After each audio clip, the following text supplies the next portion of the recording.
Hey everybody, I'm Dave Karger, and joining me for this episode of The FrontRunners is Ben Affleck, star and director of Argo, and producer, I should say. Yeah. Many hats. Exactly. Same job, different names. So you and I have chosen this one sequence, which is one of the more intricate sequences in the film, about a third of the way in, when they do the read-through for the film within the film, Argo. Now you and I have these remote controls. We can pause this at will, and I can dissect it a little bit and see what you did. Sure. Argo by Marianne Boyd. Laid in on Starship landing.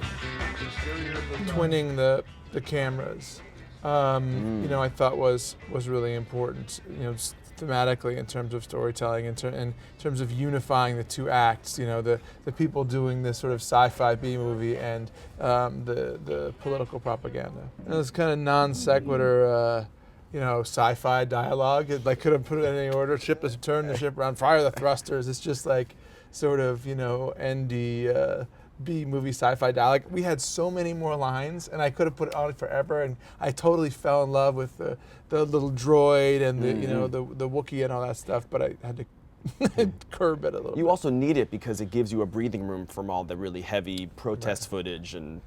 Yeah, and it makes it all the more absurd and real. I mean, thinking that these things exist right next to one another, happening simultaneously.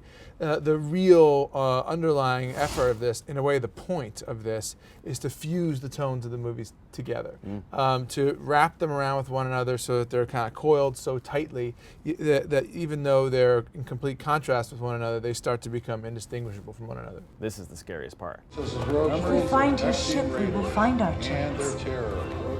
Aboard the Argo lies my hope, my hero, my husband. We will begin the trials and carry out the sentences. The two of those women, you know, couldn't be more opposite, but there's something about the way they're both delivering it that seems like they're two sides of the same coin or something. And here, this guy, I don't know what it is. I just said, take some dirt and like throw it on their feet, as if that's some cultural gesture that, you're dead already or something. You're going to be executed. So.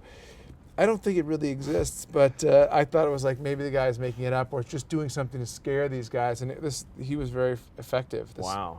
American Embassy compound. What, for life? They will remain until the shot is returned. The panning of the camera and the shot on the gun, I thought that would feel obvious, and when I saw it, I thought kind of indirect, but still suggested this idea of the camera being more powerful than the gun. It's so intricate it makes my head hurt. Well, it made mine hurt a lot too. As I was shooting it, I thought, this is actually exquisitely torturous, that you come out, they put a mask over your head, you think you're about to die.